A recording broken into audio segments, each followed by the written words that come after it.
Momo n'est plus ici. Bonsoir et salutations d'ici, du coin du Mexique. Pour des raisons de confidentialité, je vais changer ou omettre les vrais noms. Mais j'ose partager cette histoire après de nombreuses années. Je suis une personne qui dit ne pas croire aux phénomènes paranormaux. Mais pour une raison quelconque, je finis par voir ces choses inexplicables que j'aimerais partager à une autre occasion. Maintenant, je voudrais commencer par cette histoire.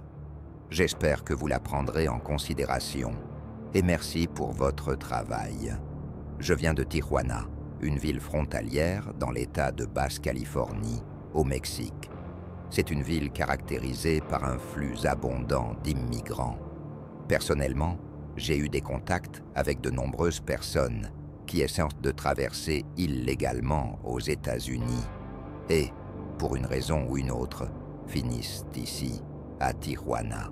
Un jour, en parlant au travail avec un collègue, j'ai remarqué qu'il était un peu triste et découragé. Je lui ai demandé ce qui n'allait pas.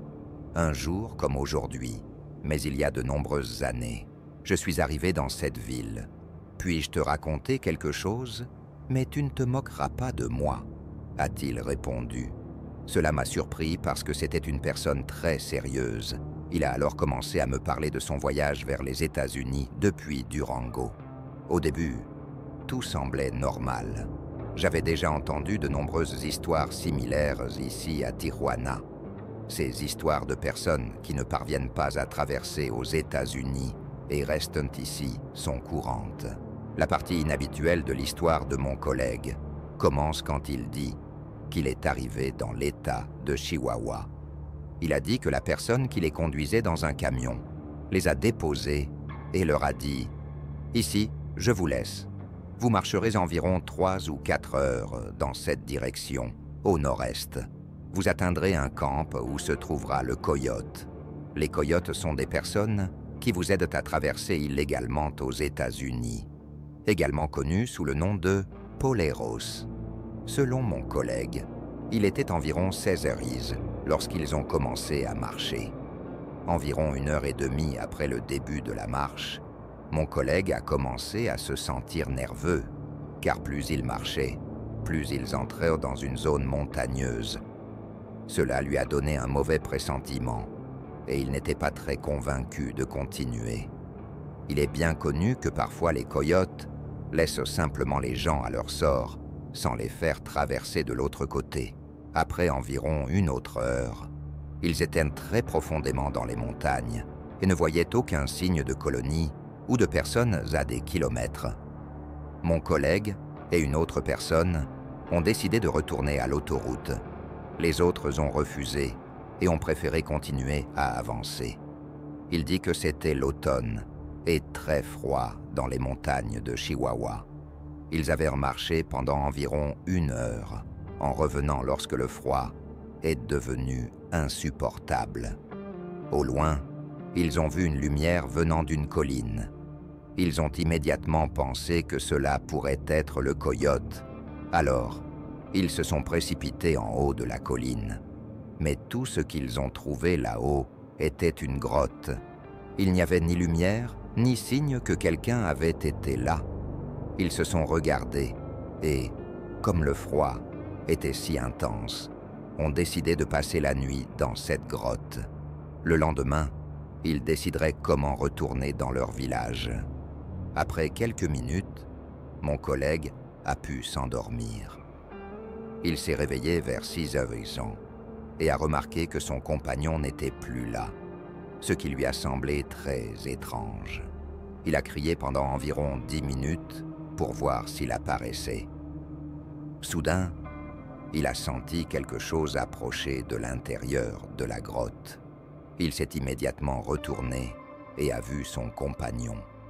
La grotte semblait très profonde, mais l'entrée était très petite, ne dépassant pas 1,5 mètre de haut.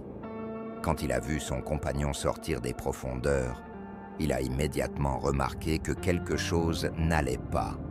Cet homme ne semblait pas être la même personne, physiquement ou mentalement. Son compagnon avait entre 30 et 35 ans. Mais quand il est sorti de la grotte ce matin-là, il avait l'air d'avoir plus de 50 ans. Ses cheveux étaient gris, il avait des rides et sa peau semblait avoir été exposée au soleil pendant des heures, même avec des cloques. L'homme bégayait et ne disait rien de cohérent. Il ne pouvait même pas se tenir debout. Il s'est endormi et après environ 1 heure, mon collègue l'a réveillé pour qu'il puisse sortir de là. Il a réussi à le traîner en bas de la colline et une fois en bas, il a pu le porter jusqu'à l'autoroute. Là, ils ont attendu environ 40 minutes jusqu'à ce qu'un camion transportant de la paille passe. Mon collègue a demandé un coup de main et entre lui et le conducteur, ils ont chargé l'homme et l'ont emmené au village le plus proche. Une fois arrivés au village, ils ont emmené l'homme chez le seul médecin du coin qui l'a examiné et, après un examen approfondi, a dit à mon collègue que l'homme était gravement mal nourri et déshydraté, comme s'il n'avait pas bu d'eau depuis des jours. Cela n'avait bien sûr aucun sens, car ils avaient de l'eau et de la nourriture dans leur sac à dos. Ce même jour, plus tard, l'homme s'est réveillé et a enfin parlé. Quand il a regardé mon collègue, il lui a raconté ce qui s'était passé. Il s'avère que lorsqu'ils se sont endormis dans la grotte, l'homme s'est réveillé soudainement et a entendu des voix venant de l'intérieur. Il était curieux qu'il y ait plus de gens là-dedans, mais il se souvenait de la lumière qu'ils avaient vue et a décidé de marcher quelques pas dans l'obscurité pour voir ce qu'il pouvait trouver. Il a marché et marché dans l'obscurité et a remarqué que la grotte était très grande à l'intérieur. Il a vu des gens là-bas, mais ils étaient habillés avec des vêtements qui n'étaient pas de cette époque. Ils ne ressemblaient même pas à des gens de la région. Ils avaient la peau très blanche, mais portaient des vêtements ressemblant à ceux des indigènes et parlaient dans une langue qu'ils ne comprenaient pas.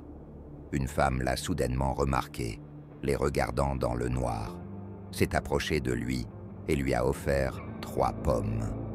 Quand il en a mangé une, il a commencé à sentir une brûlure et une douleur dans tout son corps.